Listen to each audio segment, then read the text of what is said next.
Well, let me talk just very briefly. There is a new global order.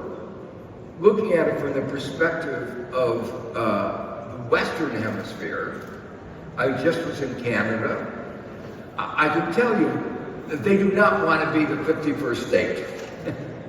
They never wanted to be, but as they watch Trump and the United States, they really don't want to be the 51st state.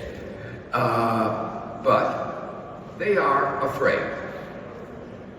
They don't think there will be a full-scale invasion. That could happen, but it's likely to be an encroachment, a violent, occupying something in the north and the Arctic, or doing something here and there. It's a little bit nibbling at the corner of sovereignty. A tariff here, a tariff there. Greenland, the Prime Minister says, they don't want to be part of the United States. That's more likely that we could occupy Greenland, which, because it's part of Denmark, would be an attack on NATO. But many Americans are expecting any day that we will withdraw from NATO. But whether we withdraw or not, he's made it very clear the U.S. shield on Europe is done. He won't live up to the NATO commitments. And that's obviously very important for Europe. Panama has reason really to be scared because under Reagan, we occupied Panama, and they'll do it again. No concern about what that is doing to a relations with the rest of Latin America. So the Western Hemisphere, in his vision, is all going to be dominated by the United States, and there's real terror about that. On the side of China, China is not likely to kowtow. I was in China in December, and I'm going right after this. It's very clear that they're trying to take advantage of the weaknesses in the United States and to extend their influence everywhere else in the world. They talk about unilateral opening.